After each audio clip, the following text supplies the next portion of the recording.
Et le titre ici, sélectionnez-le un peu, le titre. Avec la flèche noire, vous le sélectionnez. Et on va lui appliquer le style, parce qu'à mon avis, il n'utilise pas, comme les autres titres, il n'utilise pas le style d'objet.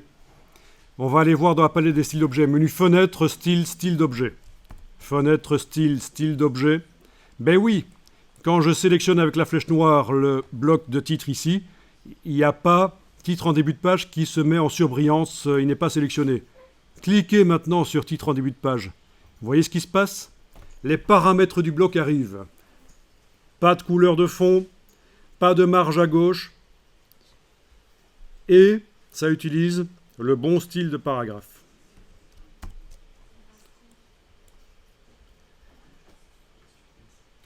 Alors bien sûr, le titre, on va le modifier. Vous allez indiquer ce que vous voulez.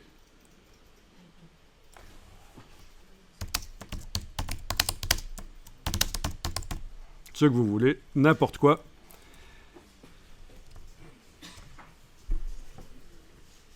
Mettez quand même des espaces, hein, parce que si vous faites un mot immense, un long mot, à un certain moment, il va disparaître parce qu'il n'y aura pas assez de place pour le mettre sur la ligne. Ça, c'est typique dans InDesign, quand les titres sont avec des mots trop longs par rapport à leur capacité, la largeur, ça disparaît. Et en même temps, tout le reste du document disparaît aussi. Bon, alors il y a quand même un truc bizarre, là. Pour ceux, peut-être, qui connaissent InDesign, mais pas jusque-là, qui ne connaissaient pas les styles d'objets, ou même pour ceux qui ne connaissaient pas InDesign, il y a quelque chose qui est particulier. Un style d'objet, c'est pour paramétrer le bloc. Donc, le fait qu'il n'ait pas de fond, de couleur, le fait qu'il n'ait pas de marge à gauche. Mais comment ça se fait qu'en appliquant le style d'objet, le paragraphe est arrivé? Eh bien, regardez, si je double-clique ici sur le style d'objet, pour aller voir ses paramètres, je vois que un style d'objet peut intégrer un style de paragraphe. C'est-à-dire que dans le style d'objet, on peut indiquer quel est le style de paragraphe qui doit être utilisé par ce style d'objet. Et le style de paragraphe des titres, il s'appelle titre de premier niveau. Voilà. D'accord? Vous comprenez l'astuce? On a un style, et dans le style, il est indiqué qu'il doit utiliser un certain style de paragraphe dans ce cas-ci. C'est pour ça que quand vous avez appliqué le style d'objet sur l'objet là, si je fais commande Z plusieurs fois, je pense qu'on va y arriver. Oui, voilà. C'était pas du tout le style de paragraphe qu'il nous fallait, et donc en appliquant le style d'objet, le bon style de paragraphe est arrivé. Les styles de paragraphe, vous allez les voir dans le menu texte, style de paragraphe. Allez-y, menu texte en haut de l'écran, style de paragraphe. Voilà, et vous voyez que on a le style qui s'appelle titre de premier niveau. C'est lui qui définit quelle est la dimension du caractère du titre, quelle est la police utilisée, quelle est la couleur du titre.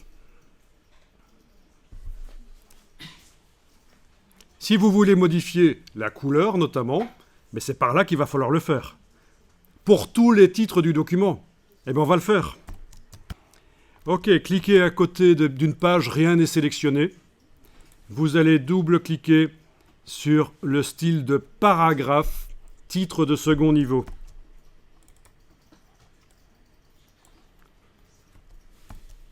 Et vous allez chercher pour ce style de paragraphe, titre de second niveau, vous allez chercher ce qui concerne la couleur.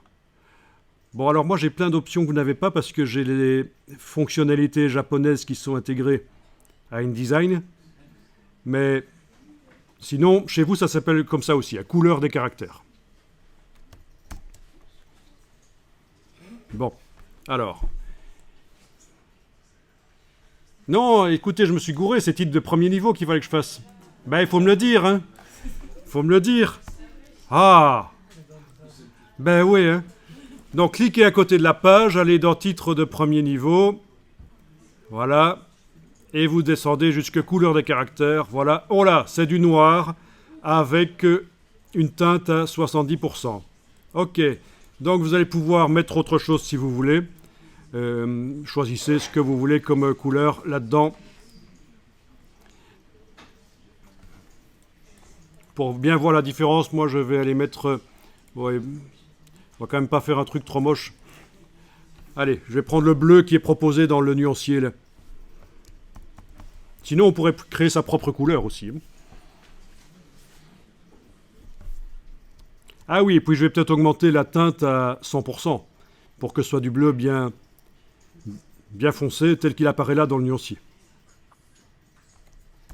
Ok. Et là, normalement, partout dans le document, vos titres de premier niveau sont en bleu foncé. Parfait. Alors, on va enregistrer le document. Enregistrer sous. On va changer aussi, on va changer le nom rapidement. Ici, voilà. Je passe à 119.